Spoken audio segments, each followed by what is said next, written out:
Olá, investidores, tudo bem? Estamos começando aqui mais um Aliar Solution, aquele nosso vídeo de início de temporada, início de mês, onde a gente dá um resumão de tudo aquilo que a gente está vendo ali nos principais índices, nas macroclasses, serviços e produtos que a gente oferece aqui dentro da Aliar Investimentos. Se você está vendo esse vídeo pela primeira vez e não me conhece, eu sou Guilherme Miranda, sócio estrategista da Aliar, e esse é o nosso Aliar Solutions. Para essa edição de hoje, vocês estão acostumados, eu sempre venho aqui com o Paulo Pedroso, que divide a bancada comigo.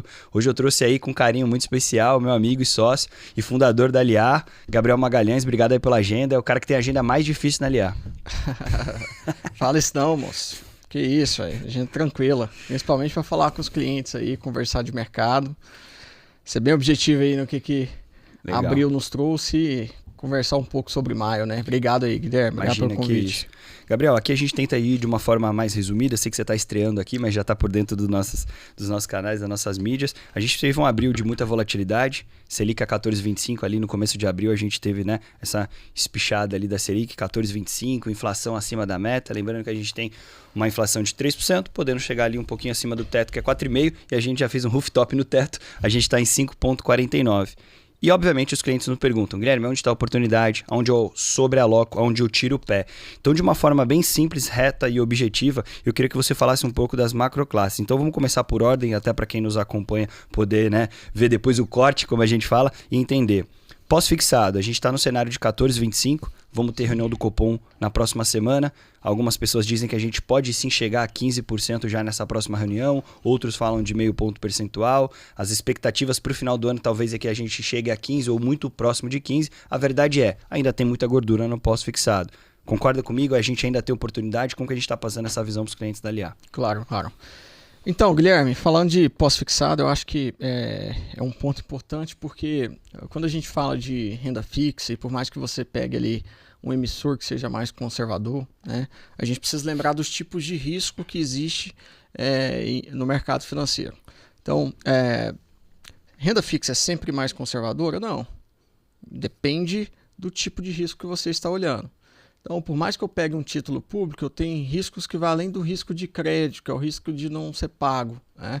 Que é o risco de você ter ali um problema no ativo e não receber. Você tem risco de volatilidade e isso vai estar ligado ao momento que você vai sair do ativo. Você tem risco de liquidez. Né? Então, assim, você tem risco de não conseguir sair daquele ativo, dependendo da forma como você trabalha, ou da plataforma que você está, ou como é negociado esse ativo. Né? E quando a gente pega esses tipos de risco, olhando para o risco de crédito do emissor, ele tanto faz se é pré-fixado, IPCA ou CDI. É o mesmo emissor, então o risco de crédito é o mesmo. Mas quando a gente fala, por exemplo, de risco de liquidez, o risco de volatilidade em uma saída antecipada, o indexador ele é muito importante para determinar isso. Né? Então, quando a gente olha para o comportamento do pós-fixado, ele é sempre importante você ter na carteira porque é o ativo com menor risco, já que ele acompanha a taxa média, a taxa básica de juros. Certo? Sempre é bom, pessoal, ter pós-fixado na carteira. É mais conservador do que o pré-fixado e do que o IPCA+. Correto?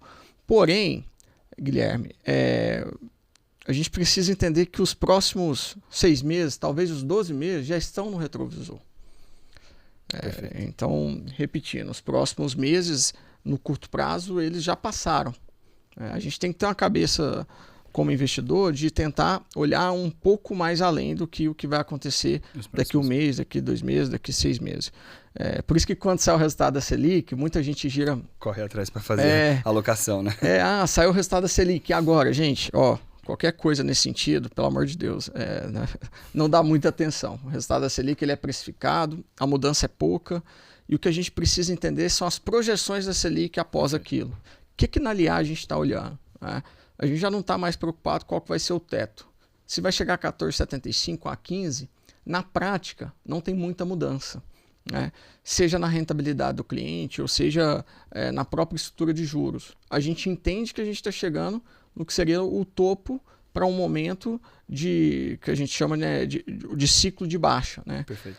Então, hoje a gente olha mais sobre, quando inicia esse ciclo de baixa? Quando está começando. Exatamente. E aí, nesse caso, a gente pode dizer que não chegar aos 15, como o mercado precificou, é um indicativo importante de que talvez ele caia numa velocidade maior ou mais do que isso, né? Que ele caia mais rápido, né? Então a pergunta que a gente faz hoje é, ok, se eu acredito que o topo 14,75 ou 15, se vai ser 15 agora, se vai ser 14,75, para o investidor especialmente, já não é pauta? O que é pauta? Eu saber quando ele começa um ciclo de baixa e até onde vai esse ciclo de baixa, que é muito difícil de precificar. Hoje, quando a gente olha o Boletim Focus, a gente fala nos juros no final de 26 em 12%. Né? A gente teve aí relatórios recentes trazendo um perfil mais conservador, acreditando na capacidade dos juros de poder controlar a inflação. Eu vi um relatório recente do Bradesco falando em 11,75 no final de 26. Último evento que eu participei do BTG, o Mansueto, ele trouxe uma posição representando ali a posição do BTG, do banco, no governo atual entregar esses juros aí na casa dos 12%. Bom, é importante a gente lembrar que, independente dessa queda ou não, a gente vai ter uma gordura dos juros a 14%, 15%, provavelmente aí por uns 8, 9, 10 meses. Né? Essas são as projeções do mercado agora. Então, concordo com você, tem uma gordura, porque se a gente olha o CDI chegando a 12% no final de 26, ou seja, eu estou falando ali de...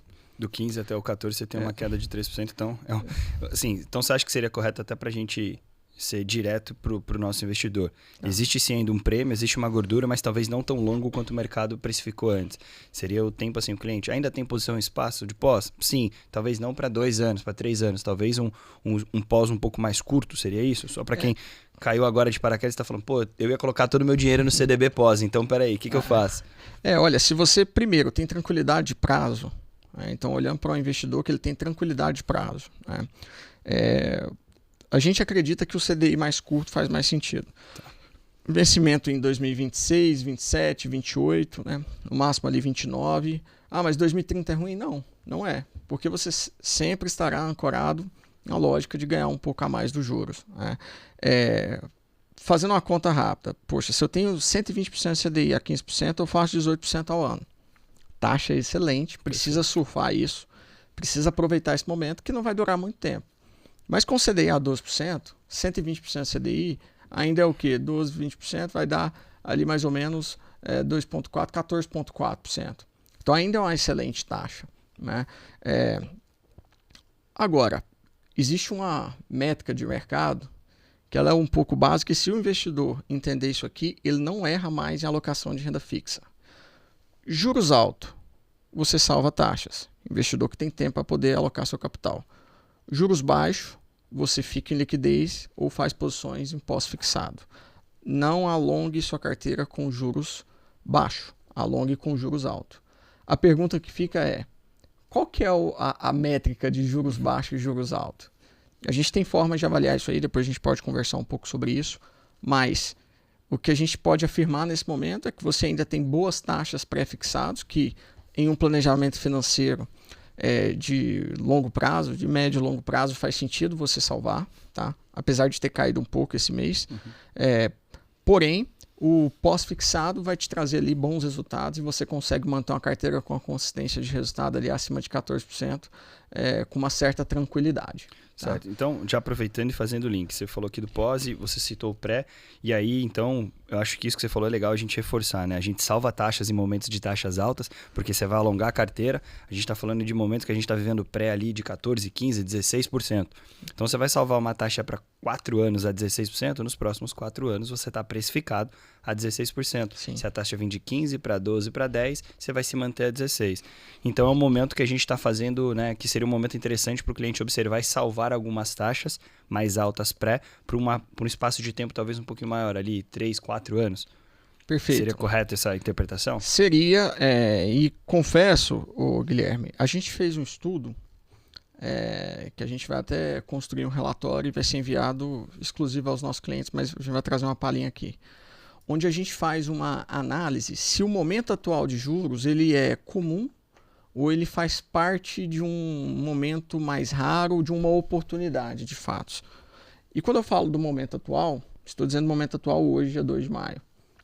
E por que eu falo de hoje? Porque a gente teve uma queda no juros futuro. Então, juros futuro é aqueles contratos de juros que precifica o CDI médio por longo prazo, né? Para você ter uma ideia, quando a gente pega a referência de 2032, que é o DI1AF32, ele teve uma queda mais ou menos de 9% esse mês.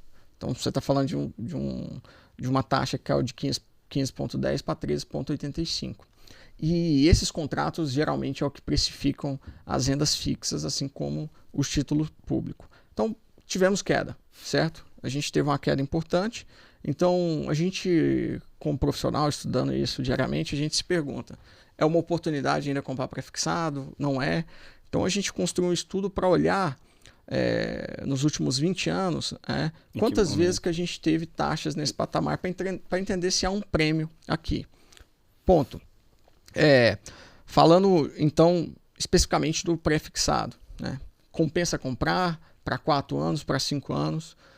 E aqui volta uma lição sobre planejamento financeiro, sobre estrutura financeira. Investidor, é necessário você olhar aquilo que você precisa. O que você quer de resultado?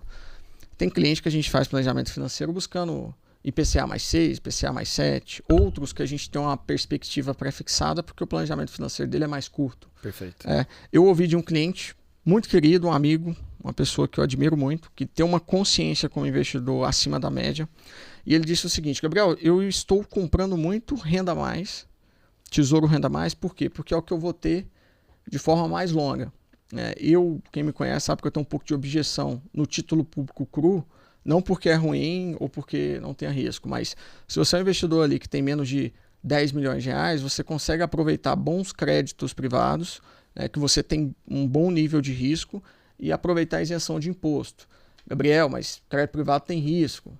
Depende do ativo que você escolhe. O trabalho nosso na LIA é fazer essa seleção. Então, por exemplo, eu tenho título da Vale, tem título da Petrobras, da Eletrobras. AAA, nossa, internacional. E mais que um AAA, às vezes ativos de empresas estatais. Que surfa um momento do ciclo. É legal você falar isso. Tem um risco de crédito bem confortável, né? Eu acho que só um ponto aqui, Guilherme, rapidinho. Quando a gente lembra tudo que aconteceu em 2016 com o Petrolão, com a Petrobras, o governo gastava muito dinheiro do caixa, do tesouro, para honrar com os prejuízos da empresa. Então, Perfeito. Quando você tem uma empresa controlada pelo governo federal, você tem um risco estatal, um risco soberano alinhado àquilo. Então, se eu tenho hoje, como a gente alocou, inclusive esse mês na carteira de alguns clientes, debênture da Petrobras pagando IPCA mais 7,5, IPCA mais 7,3, isento de imposto de renda, por que eu vou entrar num título público ali pagando IPCA mais 7,5 sem ser isento de imposto de renda? É claro que depende da diversificação da carteira, depende do volume que você tem e depende da sua capacidade de olhar para esses ativos e buscar esse ativo e de ter alguém que faça isso para você. Tá? Não que o título público seja ruim. Mas, voltando para o exemplo do cliente, gosto da visão dele de que a taxa está tão boa, que o quanto maior eu puder alongar minha carteira, eu vou alongar. Isso que você falou é muito verdade. Eu acho que assim, os clientes nos perguntam, pô, Guilherme, tá tudo estressado, as taxas estão altas, as coisas. E eu sempre falo, o meu discurso é sempre esse, né? Eu falo assim, a gente está vivendo um raro momento de salvar taxas que você pode buscar uma aposentadoria mais rápida. Sim. A gente tem esse estudo na LIA e é um estudo que a gente presenteia o cliente com esse planejamento, onde a gente sabe que alguns níveis de taxa você consegue dobrar seu patrimônio num período ali de 4 anos e meio a 5. Então, em que momento eu consigo fazer um pré-fixado de 5, 6 anos a uma taxa que eu consigo dobrar o meu patrimônio em 4 ou 5 anos? Quando a gente pega esse estudo de 20 anos, a gente não viveu tantos momentos para fazer isso.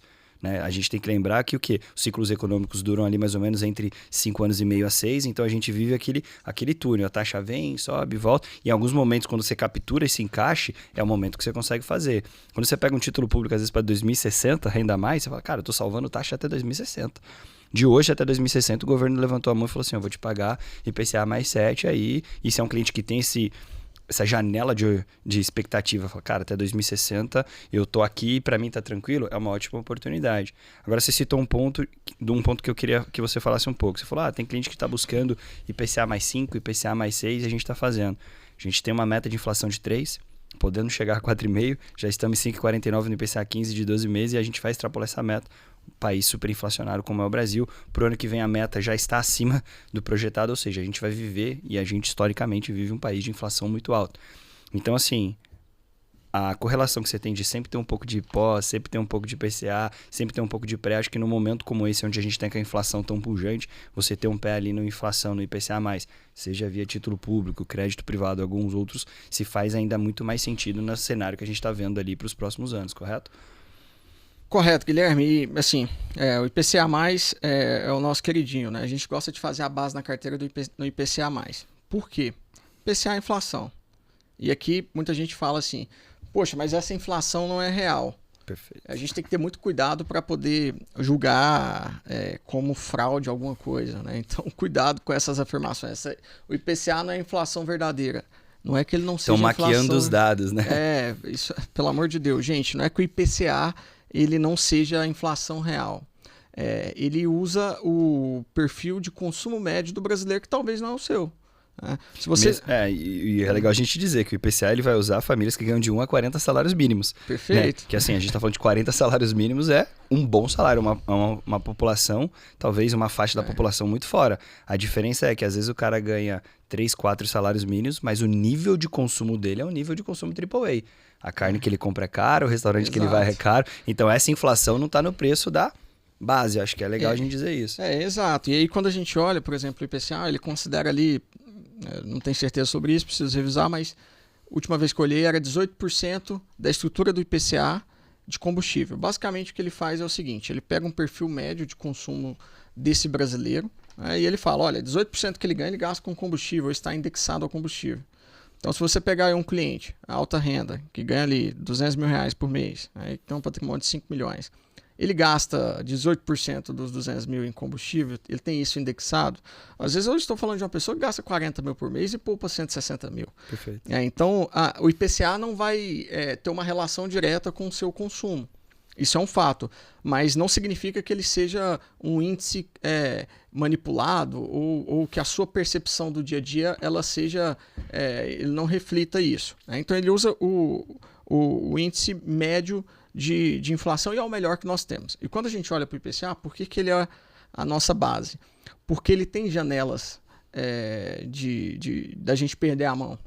O Brasil ele é um país com uma pressão inflacionária constante no seu DNA, e é um país que controla bem a inflação também. Eu acho que o momento de juros atual é para isso. A inflação está alta, a gente sobe os juros, corrige, normal, segue o jogo, faz parte do ciclo. E nesses momentos de inflação alta, ele traz um resultado muito importante. Então, vou trazer um dado para você, Guilherme. Se você pega ali o IPCA mais 7 em isento de imposto de renda, ele é mais ou menos o IPCA mais 9, tá? Bruto. Nos últimos 10 anos, o IPCA mais 9 rendeu aproximadamente 440%. Ou seja, uma rentabilidade importante. Se você for fazer uma rentabilidade média de preço, 44% ao ano.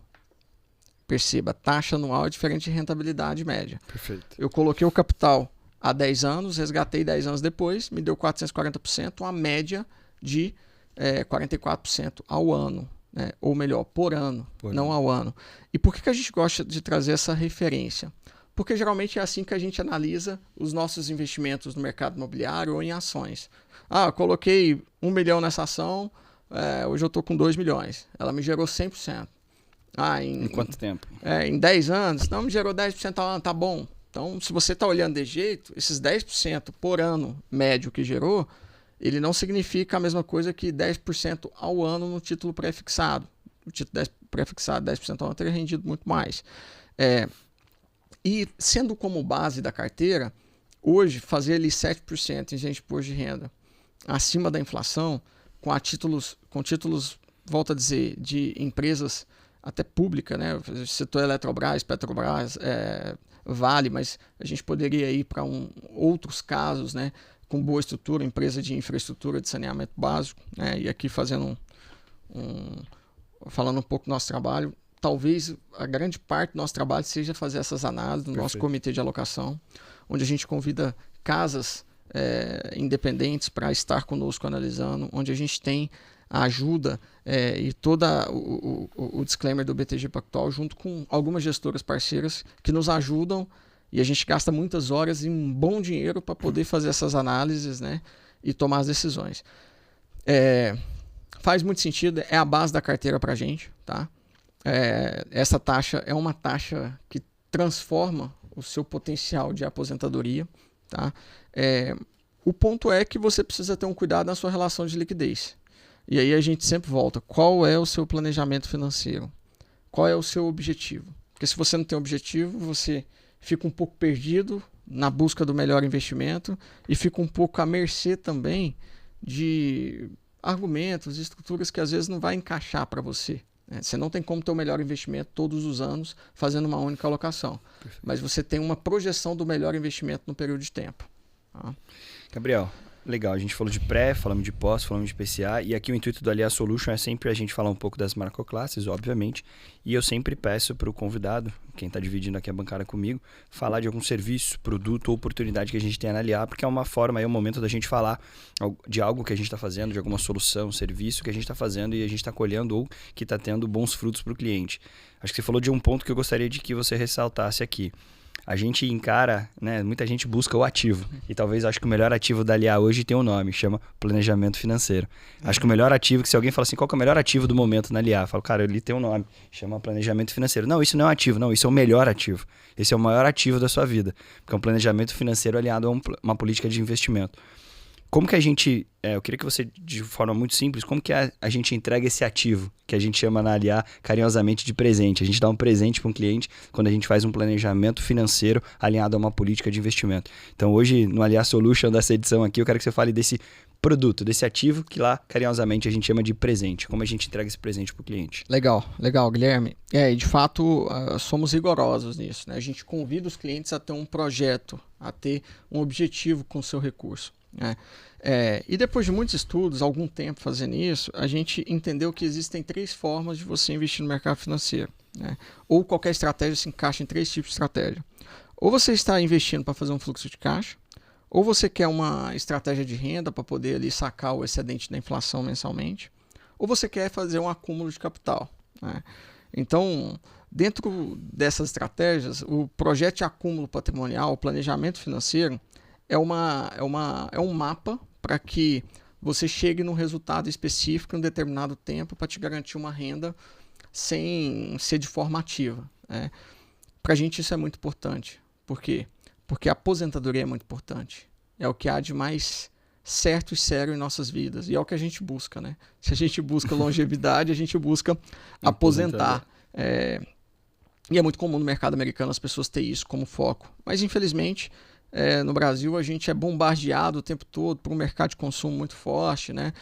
Até a turma da internet que fala de investimentos inicia falando-se de planejamento financeiro, mas depois tenta, com o lado do lifestyle, da ostentação, gera um tipo de sentimento nas pessoas, porque no final talvez a busca é mais por audiência do que por vender um tipo de estrutura que eles acreditam. Então o que a gente faz na Aliar? A gente primeiro tenta identificar qual é o tipo de estratégia que cabe no cliente. A gente atende muita empresa, por exemplo, que a estratégia é fluxo de caixa. Ou então se você pegar um cliente específico que vendeu uma terra, quer comprar outra coisa, também é uma estratégia de fluxo de caixa. O cliente que ele já precisa de usufruir desse recurso para poder ter sua manutenção diária, estratégia de renda mensal. Mas a maioria dos clientes se encaixam no perfil de fazer um acúmulo patrimonial no longo prazo. Daí a gente pega esse prazo, calcula o que seria de rentabilidade esperada que ele pode ter em média nesse período, né? Junta com a capacidade dele de aportar, tenta entender o que ele vai ter de volume lá na frente e qual que é a renda que ele consegue fazer acima da inflação. Uma vez que você faz o planejamento financeiro, o cliente tem um norte. Porém, se você me permitir, Guilherme, existe uma estrutura antes de você selecionar um ativo. Pessoal, ativo é a última coisa que você faz. Perfeito. Escolher o ativo é a última coisa. É a parte mais fácil, né? Depois que você fez depois que você fez a lição de casa, o estudo, horas e horas, política de investimento, estudou tanto, você fala assim, cara, agora tá aqui, ó. Já peneirei o que eu precisava, tá aqui. E eu quero explicar isso para o investidor rapidamente. Antes de você escolher o ativo, você precisa fazer o quê? Você precisa entender qual que é a sua política de investimentos, qual que é o seu nível de risco, qual que é a liquidez que você precisa, certo? Qual que é o prazo desse investimento. Então, se você tem um objetivo de investir, antes de saber qual que é o melhor ativo, entenda qual é a sua política de investimentos. Mas para você fazer uma política de investimentos, é importante você ter um planejamento financeiro. Perfeito. Ou ter definido a sua estratégia de investimento. Ou seja, Eu não tenho como considerar um aporte de 300 mil por ano se eu sou um investidor que consigo aportar apenas 150 mil. Eu não tenho como fazer uma carteira, um exemplo bem básico, uma carteira de 2 milhões para um investidor que só tem 1 milhão. Né? Isso tudo envolve essa parte individual do planejamento financeiro. Quanto você tem, quanto você quer aportar. Onde você está, onde você quer chegar e como. Né? Exatamente. E aqui a gente é muito rigoroso na gestão de risco. Para a gente, você não deve tomar muito risco naquele patrimônio que é previdenciário. Por exemplo, você precisa ter previsibilidade de taxa. E a renda fixa ela permite isso. Mas você precisa ter um risco de crédito que seja bem calculado. Então, antes de selecionar um ativo, você faz a política de investimentos. Antes de fazer a política de investimentos, você define seu planejamento financeiro. Antes de você fazer seu planejamento financeiro, você precisa ter um controle das suas finanças pessoais. Qual que é a renda que você pretende ter daqui 10, daqui 15 anos? Qual que é o padrão de vida que você quer ter? E aí você vai entrar em questões como quantas viagens você quer fazer por ano, a estrutura de custo que você quer ter, onde você vai morar. E aí, Guilherme, é um detalhe que eu percebo muito no investidor de sucesso e no investidor que sofre muito no mercado financeiro. Para você fazer um bom controle de finanças pessoais, é necessário você ter uma filosofia de investimento, você ter uma cabeça ou um processo de pensamento que faz você ter uma boa relação com o dinheiro. Né? Então, é normal a gente encontrar pessoas que querem dobrar o capital em 1 ano, ou que quer acertar na ação da vez, ou que chega com uma demanda muito agressiva. Isso aí é porque a relação dessa pessoa com o dinheiro ainda é uma relação que necessita aprofundar um pouco mais, né, naquilo que ele deseja para a vida dele e assim por diante. Então, o tipo de filosofia de investimentos, ou o tipo de relação com o dinheiro que o cliente tem é o que vai determinar o controle das suas finanças pessoais. O controle das suas finanças pessoais é o que vai determinar seu planejamento financeiro. O planejamento financeiro pauta a política de investimentos, ou seja, nível de risco, nível de liquidez. E aí, por último, você seleciona os ativos. E aí você precisa ter pessoas que te ajudam, que acompanham, que faz essa curadoria e que te apresenta ali como funciona o mercado e assim por diante. Esse é o papel da LIA. Não, perfeito. Pô, Gabriel, obrigado aí. Acho que a gente tem que... Eu acho até que fica aqui o convite, aproveitar que estão nos vendo, da gente fazer de fato um vídeo separado só falando sobre isso. Acho que assim, claro, é o nosso melhor ativo, é o planejamento financeiro. É como você disse, não é... O cliente, às vezes, ele não tem uma filosofia, né? A gente chama muitas vezes de propósito. Ah, Guilherme, eu quero dobrar meu patrimônio. Pra quê? Ah, só pra ter mais dinheiro? Tá, legal. Isso a gente pode fazer. Tá aqui, dobrei agora. Você vai gastar tudo? Ah, não, eu quero dobrar pra ter 100 mil. Tá, mas 100 mil hoje não é 100 mil daqui a 10 anos. Você comprava um tomate agora no final do ano você não compra mais, você compra meio. Então, acho isso que é legal, né? Acho que a gente, de fato, a gente se aproxima do cliente a momentos assim de falar, vamos achar esse propósito? Pô, você quer uma renda de 50 mil mensais? Legal, vamos desenhar aqui como que você chega lá, de um modo tranquilo, pautado. Isso causa uma segurança para o cliente muito maior, né? A gente priva o cliente de abrir um YouTube e tá escrito lá no vídeo, quem não tem fundo imobiliário é louco. Ele fala, Guilherme, eu sou louco? Não, peraí. Lê a sua política, qual que é o seu propósito, qual que é a sua filosofia? Tá aqui dentro isso? Pô, não tá, então calma. Talvez esse produto não é para você, tá tudo certo. Fica tranquilo. Mas obrigado aí pela visita. Se você está nos vendo aí pela primeira vez, nossas redes sociais ficam aí disponíveis. Tanto eu, quanto o Gabriel, quanto todo o time da LIA está disponível para bater esse papo. O Gabriel aqui é o nosso CIO da LIA, então ele está por dentro ali de todas as estratégias, todos os ativos e produtos, junto com o meu time também na seleção dos produtos. Obrigado aí pela companhia aí nesse fechamento. Obrigado, Guilherme. Um abraço especial aos nossos clientes que estão assistindo. Perfeito. São mais de 3 mil clientes, então assim... a gente tem muita honra em ter a confiança de vocês. Se você é cliente nosso, dá um oi, manda uma mensagem, fala que você viu esse vídeo, vamos tomar um café ou uma cerveja, dependendo do horário. Verdade, a gente abre cerveja no escritório. Curte, compartilha, né? Ativa o sininho, é muito importante pra gente, mas eu sempre brinco, tão importante quanto curtir e compartilhar é dar o feedback pra gente aí no dia a dia se tá gostando. Pessoal, obrigado, até o mês que vem, a gente se vê. Tchau, tchau.